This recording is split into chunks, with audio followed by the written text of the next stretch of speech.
UPDF nga bwe kyabadde kisuubirwa nti bayinza obutakozesa sense ne bamala gaanukula era bwe batyo munnange baluguddemu kati baanukudde Senator ku ssaga ya Bobi Wine.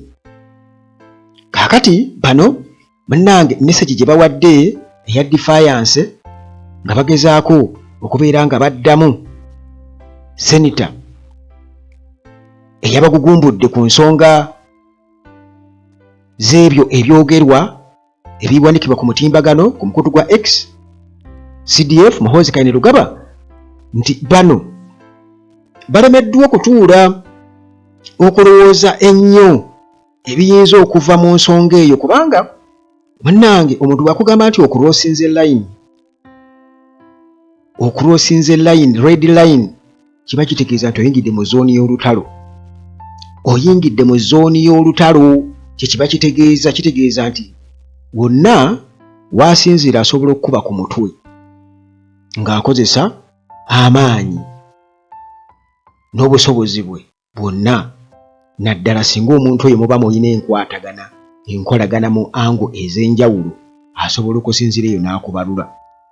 Kakati munnange nga benkutegeezezza nti amagye ge Uganda UPDF bwe batyo munnange baanukudde n'obukambwe mu ngeri ya temutumanyiira eri okunenyezebwa okuva eri Senior United States Senator oluvannyuma lwa brief gye yawadde naye eyabadde munnange nga yabusagwa diplomatically era nga eno yavudde ku controversial social media posts okuva eri Chief of Defence Forces Muhoozi Kainerugaba ku ebyo byabadde ayogera ku kuvula kwa Bobi Wine, leader of opposition Bobi Wine, era nga munnange amagye gano age Uganda nga gayita spokesperson deputy spokesperson Chris Magezi bwe gato galabudde nti bannayuganda tebagenda kubeera nga bagumiikiriza ye kye yayise outdated colonial tactics, obukodyo oba abafuzi bw'amatwale obwaggwako okuva eri foreign power. Kakati munnange bino nga bwe nkutegeezezza nti bagamba nti munnange akanafa tekawulira ng'ombe. Ekirungi ye kennyini alina byayogedde nga era bikakasa nti biyinza okuvaako obuzibu, okulabula kw'oli kuyinza okuleeta obuzibu mu nnyinnyonnyola ye, era nga ye yagambye nti okutiisibwatiisibwa nga kuva eri amawanga ag'ebweru nga beeyingiza oba bayingize bateeka ennyindo zaabwe mu nsonga ezaffe ez'omunda. Bino byaggwako dda bukodyo obwaggwako edda oba abafuzi b'amatwale, era nga buno ebyo oba ekyo kye bakola kigenda kuwakanyizibwa, kigenda kubeera resisted naddala nga biva eri oyo gwe beeyita oba eyeeyita Senator Magezi mu ngeri y'okutyoboola, mu ngeri y'okunyooma coming from a so-called senator. Kakati munnange bino byonna mu kuddizaayo akatambi emabega kiba kikyamu kubanga tekyewalikanibwa kubadde nga tukimanyi gye byavudde, naye kati tulina okuba nga ate bwe tutyo tuttamuko ku bigere emabega kubanga weewali omusingi gwa bino byonna. Kati bino byatandise bitya?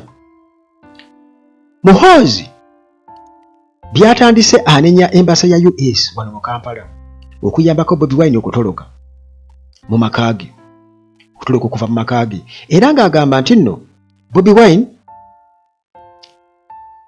yali yeewambye era ng'agamba nti okwewamba oba okutoloka yayambibwako embassy eya America. Munnange Muhoozi n'amaliriza ate nga adiriitinzeeyo controversial posts ezo era ng'agamba nti ezabadde zigamba nti Bobi Wine yatolose yaba yemuludde ng'ayambibwako US Embassy. Kakati mu bubaka obwo obwa posts yabatadde ku mukutu gwe obwa X bwe yasanguddeyo edda, Muhoozi yategeezezza n'agamba nti Uganda People's Defence Forces esobola okususpendinga oba kwegamba okuva mu nkolagana yonna gy'ebadde ekolagana n'eggwanga erya America, era nga agamba ne operation gye balimu mu Somalia basobola okugivaamu. Muhoozi nange Muhoozi ng'agamba nti enkolagana United States ebaddewo ebbanga naye nti okumala emyaka 10 mabega wabaddewo okulimirira okw'amaanyi kubanga waliwo kwegamba okusekeeterera okuliwo okuva mu embassy eya America. Kakati US Senator US Senate for Foreign Relations Committee, US Senate Foreign Relations Committee Chairman Jim Rich okuddamu n'agamba nti Muhoozi yabadde akuloosinze red line, era n'agamba nti basobola nabo okusazaamu enkolagana gye babadde nayo naddala mu bya security n'eggwanga erya Uganda, nti America esobola okusazaamu byonna. Kakati munnange mu bigambo bye bw'atyo bye yatutegeezezza, era post eno okumanya yatambudde nnyo abantu 1,200,000 we nasembedde okugiraba be babadde baakagiraba eya Senator. Lunaku lwa Sande ku makya UPDF acting spokesperson Kano Chris Magezi kati bw'atyo naye ne munnange n'avaayo n'akola statements ze nga agezaako okubeera nga avumirira ekyo kye yayise foreign intimidation, okutiisibwatiisibwa okuva mu mawanga ag'ebweru. Kati n'alabula nti obwetwaze bwa Uganda bwonna n'obuwulize babulina mu Pulezidenti Yoweri Kaguta Museveni, ye bwe yawandiise nti babulina mu Pulezidenti Yoweri Kaguta Museveni, era ng'agamba nti ono abantu bazzeemu ne bamulonda n'ebitundu 7.2 ku 100. Deputy spokesperson Chris Magezi era ng'agamba nti munnange ekyo kyasaliddwawo bannayuganda ne baddamu ne bamulonda n'ebitundu 7.2 ku 100. Kakati tebagenda kutiisibwatiisibwa ggwanga lya America ne so-called senator. Munnange nga agezaako kudisimisinga Senator Rich, era mu bigambo ebyokunyoomoola yagambye nti ono yagambye Wayward and Loose Cannon Senator. Nti omuntu ayogera nga tamaze kulowooza, omuntu atalina makulu, omuntu ayinza okuvaako obuzibu, ayinza okwogera ebigambo ebiyinza okuvaako ki obuzibu. Kakati munnange ekizibu kiriwa wano, kubanga nze nina emmese kati gye mpulira etandise okubeera ng'ewunya emmese, kubanga ajjukira nti General Museveni mu bigambo by'abadde nga ajja ayisaamu Abamerika bano amaaso, nga bayisaamu nnyo amaaso. Mujjukira mu kulayira 2021 ng'abategeeza agamba Gaddafi singa yatuyita ne tumuyamba n'alema n'okuba n'akanyonyi akamu aka Amerika. Kaakati mujjukira ebyali e Boremara, amagye ga UPDF Alfred Babu ng'egakuba ne komanda ne bamuttiramu, effect komanda yetta yekka nga bimusobedde. Naye oluvannyuma Museveni yagamba nti kale yali akolimira Abamerika, nti balemeddwa okubalabula bateeka okuba nga bo babitegeerako mbu nga bakozesa tekinologi waabwe naye ne batabalabula. Kaakati muganda wange tugende mpola mpola, tugende mpola mpola. Kaakati bano kino nkyogera nga nze mwaliddamu okulaba Al-Shabaab ng'esesebudde bubi nnyo UPDF. Ekyo nkyogera gwe just teekawo okiteeke mu brackets oba kiteeke mu bracket oba ki underliningako nti Uganda Strategy yagamba nti twaliddamu okulaba Al-Shabaab ng'esesebudde bubi nnyo, ng'esesebudde bubi nnyo amagye ga UPDF e Somalia oluvannyuma ne contract bagiterminating bo bennyini baveeyo nga baagadde. Ekyo njagala mukinootinge, nkyogedde leero nkyogedde leero ennaku z'omwezi ziri 2 mwezi gwa 2 2026 mwaliddamu ako kankomaawo sigenda kwongera nge naye omusajja ono magezi tirinnya lye liri opposite nnyo ku byayogera.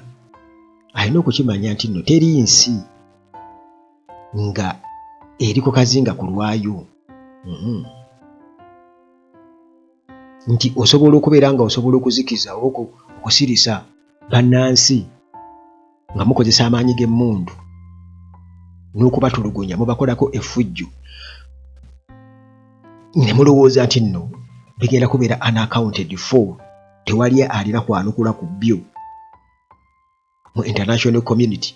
Kati baagala Uganda mbu yo kagambe ebeere ng'eri ku byayo naye bw'eba esabiriza ssente awo ejja kgenda esabirize beewole, naye baagala kati ebyomunda tebibakwatako mubiveemu byaffe bya wano. Kakati okubeera arrogant mu ngeri efaanaganako bw'etyo muganda wange kiyinza obutagenda bulungi n'Abamerika. Kiyinza obutagenda bulungi era biyinza obutaba birungi. Njagala okubuulira kuba gw'oboggolera olina okuba nga omumanyi, kubanga bwe kituukira awo mu kubeera nga boogera nti n'oli gwe baakalonda meya wa New York naye kennyini nnyini gwe baazaalira wano naye atuuka okubeera ng'akonda eminga ebya wano ng'agamba nti tewaliiwo baziba na bwenkanya naddala mu kalulu ke twakavaamu. Kakati ebyo byonna byonna muganda wange musaanye okubeera nga mubitunuulira. Kakati musobola okusuppressinga abantu nga mulowooza nti mwekweka kuba kati bano beefuula nti beekweka mu Katonda bakola batya. Ne post gye nalabye ng'eyogera ku Katonda bwe nnaba ngifunye ya Muhoozi nja kujja. In fact yabadde Bugingo yabadde agamba simanya UPDF mbu Muhoozi agenda kusiiba bwe nafuna akadde nja kujja nkyogereko mbo agenda kuba asiiba. Simanyi oba aba UPDF ne bagenda kusiiba naye mbu agenda kusiiba ku lw'eggwanga lyaffe. Katonda nga alabye naye tuwaayiriza Katonda. Njagala okubabuulira tuwaayiriza Katonda. Kakati munnange simanyi oba omuntu bw'abeera mu buyinza nti Katonda gw'abaawuliriza yekka, naye nsuubira okuba nti Katonda addamu amaloboozi g'abantu ate gaba maloboozi teriyinza kuba ddoboozi. Kakati embeera efaanagana bw'etyo naye nze nkugambye teweerabira kye njogedde. Kino nkyogedde kuba nabagambako lumu nti Muhoozi sanctions ziri mu kubo just balinzeko bulinzi ate nga tajja kukola kikubanga omumu ogwo tekusobola kuyita ku mbubu nga tegwesokodde. Kati ndabano mu kifo ky'okusirika mu kifo ky'okubeera nga bawumbawumba ate bongera kusajjula mbeera. Kati ani ayinza okukkiriza okubeera belittled? Ani ayinza okukkiriza okubeera nga ayisibwamu amaaso nti kati bo basirike busirike kuba bamugambye tojja kukola tweeti zo nga bw'ozisangula nga bwe weetonda. Bw'omala okuwandiikako oyogera eby'ekisiru ate n'osangulayo ne weetonda. Bo bakitwale butwaze bwe batyo nedda.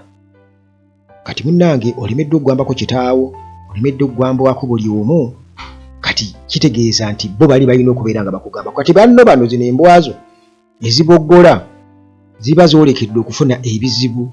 In fact zo ze zigenda okuleeta ebizibu ku lwazo, naye nze nkugambye nti bwe tutunuulira ebigenda mu maaso e Somalia, Sudaani n'ewalala, mulinde UPDF gyeri yonna yonna, mulinde Congo, Sudaani, Somalia, mulinde ebinaafuutuka eyo, mujja kumbuulira. Kuba jjukira America eri kumpi wane Congo, era bwe tuba twogera ku East African Community mweri butereevu mu East African Community.